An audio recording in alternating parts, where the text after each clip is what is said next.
ಎಲ್ರಿಗೂ ನಮಸ್ತೆ. ನಂಗೆ ಇವತ್ತು ಸ್ವಲ್ಪ ಹುಷಾರಿಲ್ಲ, ಸ್ವಲ್ಪ ಲೇಟಾಗಿ ಎದ್ದು ದೇವ್ರ ಫೋಟೋ ನೋಡಿ ಈಚೆ ಎಲ್ಲ ಕಸ ಗುಡಿಸಿ ರಂಗೋಲಿ ಹಾಕೋಣ ಅಂತ ಬಂದೆ. ಈಚೆ ಎಲ್ಲ ಕಸ ಗುಡಿಸಿ ರಂಗೋಲಿ ಹಾಕಿ ಸ್ವಲ್ಪ ಬಿಸಿನೀರು ಕುಡಿದು, ನಂಗೆ ಆಲ್ರೆಡಿ 3 ಡೇಸಿಂದ ಕೋಲ್ಡ್ ಆಗಿದೆ. ಅದಕ್ಕೆ ಇವತ್ತು ಬೆಳಗ್ಗೆ ಶುಂಠಿ ಕಾಫಿ ಮಾಡಿದ್ದೆ. ನಮ್ಮ ಯಜಮಾನ್ರು ಇನ್ನೂ ಮಲಗಿದ್ರು, ಅವ್ರಿಗೂ ಸ್ವಲ್ಪ ಕೊಟ್ಟು ನಾನು ಸ್ವಲ್ಪ ಫ್ರೆಶ್ ಅಪ್ ಆಗಿ ಬರೋಣ ಅಂತ ಹೋದೆ. ನಾನು ಫ್ರೆಶ್ ಅಪ್ ಆಗಿ ಬರೋ ಅಷ್ಟರಲ್ಲಿ ನಮ್ಮ ಯಜಮಾನ್ರು ಕಿಚನಲ್ಲಿದ್ದರು. ಏನೋ ತಿಂಡಿ ಮಾಡ್ತಿದ್ದಾರೆ, ನಂಗೆ ಹುಷಾರಿಲ್ಲ ಅಂತ. ಬನ್ನಿ ಏನು ತಿಂಡಿ ಮಾಡ್ತಿದ್ದಾರೆ ಅಂತ ನೋಡೋಣ. ರೀ ಯಜಮಾನ್ರೆ, ಏನು ತಿಂಡಿ ಮಾಡ್ತಿದ್ದೀರಾ? ಇವತ್ತು ನಮ್ಮ ಮನೆ ಮೇಡಮ್ ಅವ್ರಿಗೆ ಸ್ವಲ್ಪ ಹುಷಾರಿಲ್ಲ, ಅದಕ್ಕೆ ನಾನೇ ಏನಾದ್ರು ತಿಂಡಿ ಪ್ರಿಪೇರ್ ಮಾಡೋಣ ಅಂತ ಹೊರಟಿದ್ದೆ. ವೆಜ್ ಪಲಾವ್ ಮಾಡೋಣ ಅಂತ ಹೊರಟಿದ್ದೆ. ಅಷ್ಟೊತ್ತಿಗೆ ಮೇಡಮ್ ಅವರು ಹೆಂಗೆ ಮಾಡ್ತಾಯಿದ್ದೀರಾ ಅಂತ ತಿಳ್ಕೊಳಕ್ಕೆ ಬಂದರು. ಪಲಾವ್ ಐಟಮ್ ಎಲ್ಲ ಹಾಕ್ಕೊಂಡು ಸ್ವಲ್ಪ ವೆಜಿಟೇಬಲ್ಲು ಮತ್ತು ಆನಿಯನ್ ಎಲ್ಲ ಕಟ್ ಮಾಡಿ ಇಟ್ಕೊಂಡಿದ್ದೆ. ಸ್ವಲ್ಪ ಆನಿಯನ್ ಹಾಕಿ ಸ್ವಲ್ಪ ಹೊತ್ತು ಹಂಗೆ ಫ್ರೈ ಮಾಡಿದೆ, ಬ್ರೌನ್ ಕಲರ್ ಆಗೋವರೆಗೂ.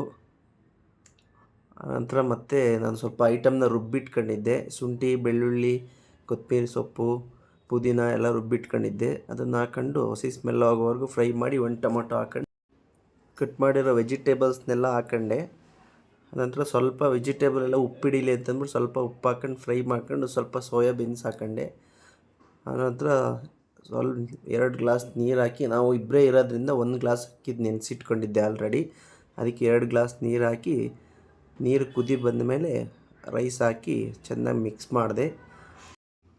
ಮಿಕ್ಸೆಲ್ಲ ಆದಮೇಲೆ ಚೆನ್ನಾಗಿ ಕುದಿ ಬರೋ ಗಂಟ ಸ್ವಲ್ಪ ವೆಯ್ಟ್ ಮಾಡಿದೆ. ಅದು ರೈಸೆಲ್ಲ ಚೆನ್ನಾಗಿ ಮಿಕ್ಸ್ ಮಾಡಿ, ಯಾಕೆಂದರೆ ಮಿಕ್ಸ್ ಮಾಡಿಲ್ಲ ಅಂದರೆ ತಳ ಹಿಡ್ಕೊಂಬಿಡುತ್ತೆ. ಅದಕ್ಕೆ ಕುದಿ ಬರೋ ಗಂಟ ವೆಯ್ಟ್ ಮಾಡಿ, ಆಮೇಲೆ ಕುದಿ ಬಂದಮೇಲೆ ಮೇಲ್ಗಡೆ ಮುಚ್ಚಳನ ಕ್ಲೋಸ್ ಮಾಡಿದೆ. ಬನ್ನಿ ವೆಜಿಟೇಬಲ್ ಪಲಾವ್ ಹೇಗಾಗಿದೆ ಅಂತ ನೋಡೋಣ.